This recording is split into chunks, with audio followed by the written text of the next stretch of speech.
and they'll be off in just a minute. But what do you think about this Rug deck?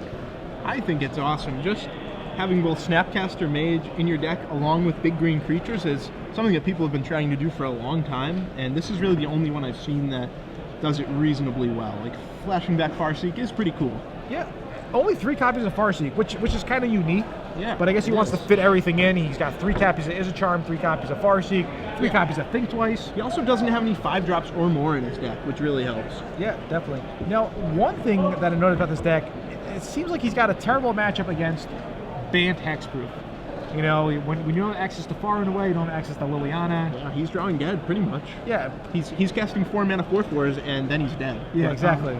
But for this match, it's a bit better there. He does have Pillar of Flame for the Voice of Resurgence. He does have Pillar of Flame, which he did cast on the Doom Traveler. So having removal against the Junk Aristocrats is definitely different than having certain removal against Bant Hexproof. Right, and you know, it's a really good choice for this tournament because there's so little bit hexproof here. I'm not sure why. I'm surprised. It was one of the best performing decks last week in Miami, but I guess us Northeasterners, we just don't like the ban. Yeah, I think a lot of people have exception that Bant Hexproof is like a lucky deck. You know, whatever your draw is, that's what happens. But I think there's a lot more skill to it than people think. Oh, for sure. Yeah, so Bonde follows up after the attack with a Lingering Souls. He'll get 2 Spirit tokens. And I think Jesse's best play here is probably just a Huntmaster, I would say. Yeah, something to hold the ground, make sure the voice can't attack. Well, he just draws that Kiss of Wolfram right off the top, plays it. I do see a couple of pin cards. What do you call those? Checklist cards. Yeah. Yeah. So what are those? That's not Garrick, is it? No, it's the Huntmasters. The Huntmaster. Yeah. Right. So he could have played Huntmaster. Instead, he wanted to go Snapcaster, flash that Pillar of Flame back. What do you think about that line of play? I always like to use all my mana. So you'd rather drop the Huntmaster there? I think so. Yeah, something to hold off. The voice, I mean, he takes the same amount of damage either way, but at least he gets a clock with the Huntmaster. Another thing I noticed is that the Lingering Souls is really good against Jesse. You know, Jesse doesn't have access to, say, something like a Thundermaw Hellkite, where he can just kind of clear the way. He does have Rolling Trembler in his board, but that's non-flyers. Right, and you know, the Hellkite, he can't really support it with his mana base, I don't think. But, I mean, in this format, you could pretty much support anything, but you might have to play a mountain or two, but it seems worth it because these Lingering Souls, I don't know what he can do about them. Yeah, we'll see. All right, so the Garrick takes out Snapcaster Mage. It will flip, so next turn he could either search up something good like an Opposite, or he could just make the tokens, which we've seen a lot more of. He might just want to make a token, then search out Voice, make a token, search out Voice, and kind of do a chain like that. Yeah, the voices seem very good against Jesse. He really only has Pillar of Flames. Ooh, okay. All right. So he ends up burning Michael, redirecting it to the Garrick, and there's a Farseek. Dude, you know what I really like? A lot of these players have been playing with the FNM promo, with game day promos, which is sometimes tricky for us. We're like, hey, what is that card? You know, because we're so used to regular Farseek. But it's cool that, like you said before, the DCI, which is the coast, is actually making a lot of foils that people actually want and they want to play with. Right, Pillar of Flames, Searing Spears, Farseeks. Sure, yeah. All right, so Jesse will shuffle his deck here. I'm pretty impressed with Michael Bonde's play so far. Yeah, he is 6-0. It seems like he knows how to maneuver around with Junk Aristocrats, which is a difficult deck. The board gets very cluttered. There's lots of decisions. There's lots of small interactions, and there's lots of sequencing as well. Yeah, he's a great player. You know, we really don't see some of these really good European players that often because their Grand Prix are so large, and you know, these guys don't play in too many Star City Opens. Sure, yeah. Great player from Denmark. All right, so there's a Voice, and then he'll swing in, and I think he's just going to flashback that Lingering Souls. Yeah, just a lot of pressure. He's probably not sure what Jesse Williams is doing. All right, it's that Cartel Aristocrat. That's fine. I guess maybe he's worried about Thundermaw Hellkite. He probably doesn't know what Jesse's playing. No, and that's some great protection against Hellkite. It's also great protection against Bonfire. Yeah, that's definitely fair. I mean, if Bonfire happens... A lot of different cards. Yeah. You know what would be pretty nice in Jesse Williams' sideboard is a Static Caster. Yeah. That wouldn't be that bad, right? Especially that he has Ralzarek. Ralzarek is a Static Caster. It's a nice little combo. Shoot something, untap the Static Caster, shoot it again. Yeah, and he could even play some Nightshade Peddlers in the board too if that comes back into favor, if that combo is good. Yeah, for the short times left. Yep. All right, so there's a Huntmaster. Along with the Wolf, Jesse will gain 2 life. He'll have Hinterland Harbor and Steam Vents open. Right, possibly representing an Is-It Charm. Yeah, Is-It Charm. just maybe a think twice. Michael's got to really think, hey, maybe does he have a syncopate? He might not want to tap down to nothing. So there's always a lot to think about. I think the one thing that Michael wants to do immediately before combat is just get rid of that Huntmaster. I think that's the number one thing on his list. Yeah, if he can, that would be great. I think he wants to go Doom Traveler, give my Cartel Aristocrat pro green, smoke the Huntmaster. I think that's definitely a decent line. Yep, and it looks like that's exactly what he's doing. He's going to get a 1/1 flyer from that Doom Traveler, enable Morbid on the Tragic Slip. Okay. And for 1 mana, he's going to be able to take out the Huntmaster. Yeah. I guess you could do it after, just to see if Jesse's going to do anything here. Right. Give your opponent the chance to make a mistake so that, oh wow, he doesn't do it. Yeah, interesting. Looks like he just wanted to get in 2 damage with that Cartel, and more importantly, make the 1/1 flyer. I guess maybe what Michael's line of play is he's like, okay, maybe I'll pass a turn and maybe I'll show Jesse that I don't have anything, so he doesn't cast anything thinking that his Huntmaster's going to flip, but in reality, it's not going to flip. Right. You know, so. It's also really great because Michael doesn't know it's in Jesse's deck. I mean, we can see Jesse's deck to see that he has no creatures bigger than 4/4. Sure. But Michael doesn't know that. Yeah. So it looks like Jesse started to tap some lands. I guess maybe he doesn't care about trying to flip that Huntmaster. Yeah, he might have something better to do with Thragtusk. Oh, wow. Wolfir Silverheart. What do you want to pair that with? The Wolf or the Huntmaster? Probably the Wolf, just to protect it. You want to keep your Huntmaster around. Sure. And this is pretty nice because he has exactly enough mana where if Michael Bonde wants to chump block, so to speak, he could activate Catch the Wolf Run for 0, just give it trample for some points of damage. Right now, he doesn't know what's going to happen. Michael's going to go for the chump block. Jesse's going to give it trample. Yeah, and I don't know if you guys noticed this, but if anybody ever plays poker or anybody's into, some small tells, he kind of threw the Voice of Resurgent there, kind of like, I'll throw it there. I guess I'll chump. Yeah, I don't have anything, but we all know that the Tragic Slip is going to happen. So small things like that, I feel a lot of players do to try to give off a reverse tell, I would say. Yeah, it's classic. Weak means strong, and strong means exactly. weak. Yep. All right, so Think Twice gets flashed back, and end of turn, there's that Tragic Slip. Yep, it's going to shrink Jesse Williams' army by 8 points of power. And that Wolf's going to die because remember that the Voice of Resurgent put 2 points of damage on that Wolf. Oh, wow. That was a nice draw. Boom. There's an Obzidad, and Jesse's in big trouble here.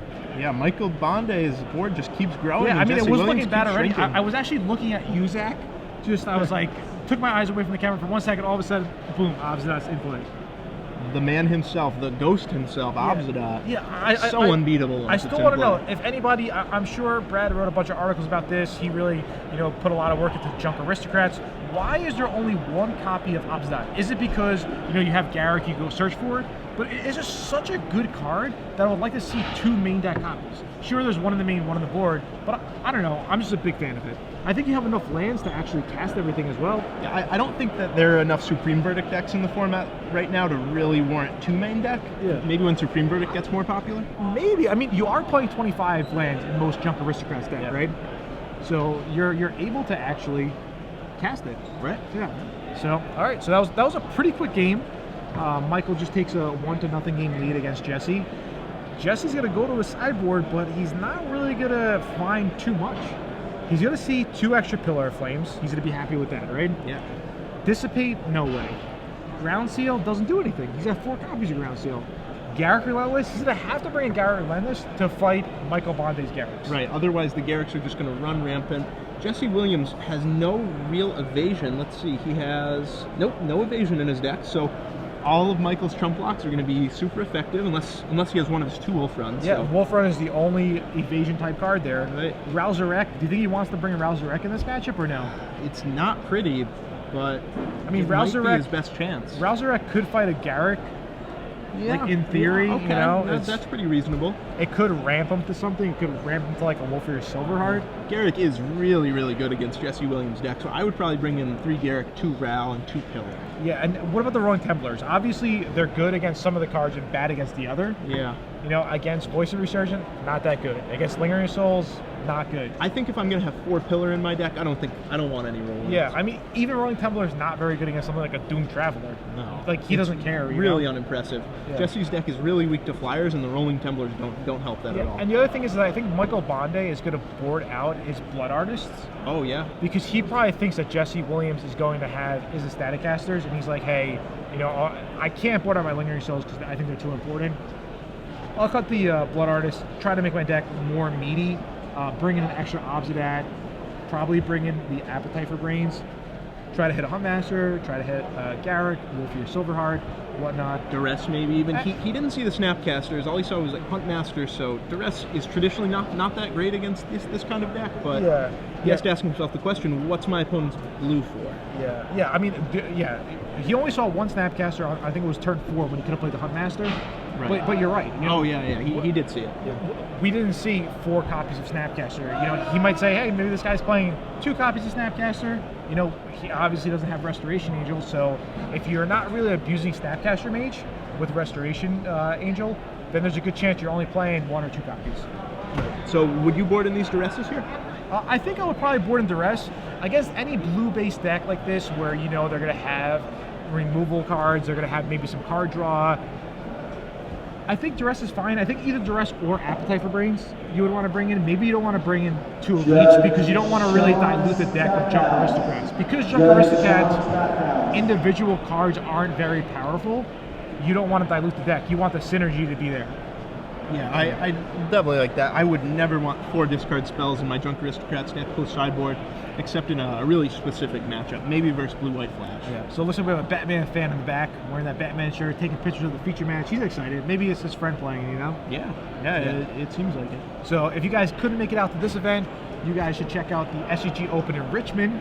2 weeks away, day 1 is going to be a Team Sealed event. We asked Felicia Day to team with us. She hasn't tweeted back to us. We'll see what happens. Sunday is standard, and then the week after that is the really important tournament. It's the Star City Invitational in Somerset, New Jersey, where they're doing the Mythic Madness. That's right. Last time in Charlotte, I got nothing good in the Gold Rush. I was upset. I'm coming for the Mythic Madness this time. I think I got a foil. I don't even know what it's called. It's a foil. I think it was an uncommon, so I was okay with that, where you remove some cards in your opponent's graveyards and you could transmute it. Wow, this card sounds really unplayable. It was pretty bad, but I did witness Mike Ward walk over to a booster draft. He's like, can I sign up for this booster draft? They said sure. He wins the booster draft. He gets one of those Gold Rush packets, and he got an Ancestral Recall. And I was really happy for him. I don't know if you know Mike Ward, but yeah. I think he went to college up in this area. He used to be a pretty good player at our PTQs. He top 8 a few, won one of them, I believe. Yeah, he's back in North Carolina now, so every time I stream, I actually started to stream now pretty often. Fish of the Week, he's always there, and I'm always telling this story, and he just loves it, So in case you guys don't know about the Mythic Madness, it's going to be 7 of each Mythic Rare, just like the Gold Rush. Yep. And you're going to get one just for signing up for the Standard Open, just for signing up for Legacy, or if you win a side event. So in an 8-man side event, you have a 1 in 8 chance of winning a Mythic Rare. You were about to say you have a 1 in 8 chance of winning a Jace the Mind Sculptor. That's what you were thinking, right? Oh, yeah. So we'll see what happens. And then after this round, you're going to take a break. We're going to have a special guest in here. And then the round after that, I'm going to take a break. There's going to be a special guest with you. Then we're going to have the final round, and then top 8, and boom, we're giving away some premium. That's right. 3 months of Star City Games premium for the top 8. So make sure you stick around until then. All right, so they're off to the races. Jesse with his second land drop. No Farseek, maybe a Think Twice, maybe an Izzet Charm. Well, whatever it is he wants to respond. Yeah, he tapped his lands quick. Ooh, it's Syncopate. Oh, yeah. That's the best one to respond with. Great answer to the voice. Definitely. Voice not quite in play yet, so... Oh, and now he also pillared. Oh, well, he had a pillar. Interesting. That is interesting. I don't think I would have syncopated him. The pillar is really valuable in this matchup. I think the pillar is more valuable than a syncopate. Really? Oh, so he did leave in the Blood Artist. Do you think it was foolish to say he might cut the Blood Artist? If he feared Staticaster, he should have. And I don't know how good Blood Artist is in this matchup. I think Michael Bonde fears nothing. Yeah, that might be accurate. Yeah. He's from Scandinavia area. Yeah, he was in the military. Yeah, I fear nothing. There, so. You know? Just like, that was like almost his accent. Yeah, kind of. It's like, I'm Arnold Schwarzenegger. I play Junk Aristocrats. Do you not like my accent? it's better than my accent. Okay. All right. I mean, when I do my Evan Irwin accent, it's like way worse than that. So. Okay. All right. That's fair. All right. So there's a good shot of Michael. He's contemplating his plays. He's thinking, I'm up a game. I'm 6-0. I just want to take my time, think out everything. I'm so close to top 8. Yeah. And there he goes with Garrick. Yeah. See, now if Jesse had just kept the syncopate, used the pillar, everything would have. Yeah, syncopated exactly. that. Yeah. That's what I'm kind of surprised with. I think again, it comes down to sequencing. It's come down to what's valuable. Ooh, okay. Huntmaster is drawn. That's like okay, but if you play Huntmaster, it's prized to get shot down, right? Yeah, most likely. I think he has one Huntmaster and one Garrick in his hand. Those are the 2 checklists. So they might both be Huntmaster. I'm not sure. He just sure. passes a turn. Does he have a Yeva? Maybe. Jesse is playing really close to the chest here. Very hard to tell what he has. Yeah. Well, not so close to the chest, but the way he's holding his cards is pretty difficult. Really vertical. He has great posture. Yeah. Okay, there is a Yeva. You called it, the Yeva. That's kind of interesting. Let's see. Do you think Michael Bonde had no clue he was playing Yeva? I don't think he suspected Yeva at all. Yeah. No. It's How can you? Yeah. I think he has the tragic slip, the Yeva now. Yeah, I mean, you can't play around Yeva. I cut that card from my cube. It's just did not, you? Okay, yeah. Oh, there's an appetite. Okay. Ooh. Interesting. Maybe post-combat yeah, appetite. post-combat. Wow. Yeah, maybe Michael Bonde's thinking, you know what, maybe I should have appetited first. Yeah, he won't make that mistake again for game 3. Yeah, or maybe if these guys play in the top 8. Yep. Because with both these records, it's a possibility. Yep, so it looks like that's one of the 2 Huntmasters. Yep. So Jesse Williams left with Snapcaster, Huntmaster, Pillar of Flame. And Michael looks like Blood Artist, Obsidian, Tragic Slip. Yeah, so Tragic Slip's definitely going to get played here, especially after seeing Jesse Williams' hand. Right. No big creatures, no good targets for the Slip except that Yeva. Yep. All right, so Garrett goes to work, and what did he draw here? Farseek, I think. Oh, Farseek? I thought it was another Yeva. It looked green, so I kind of got excited. So if you're Jesse here, do you Pillar, Snapcaster, Pillar just to get that Garrick off the board? I don't know. The Garrick is really problematic. Because look at that Township, too, on Michael's side of the board. I think he has to. Yeah. Wow, These are the Farseek? I don't think Farseek does anything No, here. I believe this Garrick is just going to run away with the game here. Yeah, it might. We'll see what type of draws Jesse pulls here. He goes up to get a Stomping Ground. It would be nice if Jesse had a big trump card. Right. Maybe like 1 Aetherling. Maybe 1 Bonfire, 2 Bonfires, something like that even. It's not, I mean, Aetherling's not a green creature. You can't flash it in, but I don't know. I like Aetherling a lot. Yeah, I mean, 1 Aetherling makes most blue decks better. It seems like it. Just 1 super powerful card that can get you out of most any situation. Yeah. All right. So Michael draws. Not sure what that was, but he immediately makes a beast, and he smashes in for 2. Drop Jesse Williams to 18. Oh, that was an Obsidian. I thought it was an Obsidian. Yeah, just Huge. such great draws. So Jesse down to 16. And again, he 22. could have had the Syncopate here. Yeah, he could Remember, have. because of the whole pillar scenario. Just really, really interesting. Ooh, turn and burn, that's something. Obsidian comes into play. Just turn and burn it on the upkeep. Get rid of it. Yeah, before the Township makes it out of reach, before the Township can activate twice. Yeah. If the Township goes up 3 times. 3 times. Yeah. But it is looking rough for Jesse here. There's a shot at Jesse. He's thinking, he just asked cards in hand, and then I think he said, pass the turn. And I'm reading lips like crazy. If anybody's, knows anybody in the CIA, put in a good word for me. I could read lips, but only if they play Magic. Yeah, I'm not sure they hire Magic players there. No? Yeah, I don't think so. I don't know how many enemy countries, high leaders just play Magic all day. Well, you could call your resume "Turn Burn After Reading." All right, I missed that joke there, Zach. Yeah, it wasn't very Producers funny all anyway. are shaking their head. It's not funny anyway, don't worry. All right, so turn and burn on the Obsidian. That's going to resolve. Look how good Garrick is. Garrick was like a sleeper card for a long time. Did Garrick skyrocket in price? I don't know. I know I that feel like Garrick, it should. Let's see. I think this Garrick is still going to rule standard. I'm going to disagree with you on saying that the 6-mana Garrick is going to be the best one. This one is just so powerful. The 4-mana Garrick is only $10. I feel like it's I don't know. It's really good. Yeah, it just shows that all our matches so far, Garrick has been the key player. Yeah, Garrick is really well positioned right now in standard. All right, so Michael's just exploded right here. Yeah, He's huge like, turn. Wolf, Garrick, voice. And a Varl. So yeah, he has the regeneration. He has the scavenge if he needs it. Scavenge with Obzidot is a pretty big game. Yeah, it is. That's another reason why let's play a second Obzidot, right? Get +5/+5 on my Lingering Souls token. Yeah, that seems not too bad. Do you think Michael sided out some of the Lingering Souls, maybe? We haven't seen one. Because Blood Artist is bad against is a static caster, whereas Lingering Souls is bad against is a static caster and Thundermaw Hellkite. So maybe he trimmed on Lingering Souls? That seems pretty crazy. I have boarded out Lingering Souls before, but I don't know. It's just so good, and so good in this deck especially. Yeah, definitely. I bet he just hasn't drawn any yet. All right. So I think Jesse's just thinking,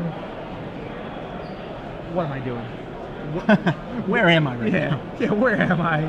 How don't I have any creatures in play? Am I still in this tournament? I was just 5-on-1, and now I'm facing it on all this stuff. All right, so he ends up taking out the Garrick, flipping it to the Garrick Cursed Veiled.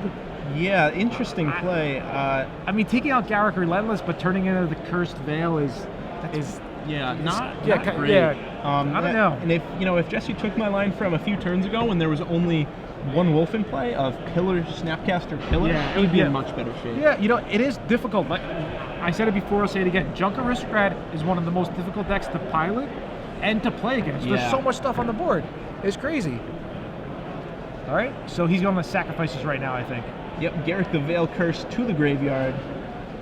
Voice to the graveyard, Elemental into play, and you know what? If Jesse wanted to there be it a is, stickler Blood Artist. here, Jesse could say you didn't announce your Elemental token, and you don't get it. But he probably did. We just can't hear it. Yeah, it might be that too. All right, so there's the Blood Artist.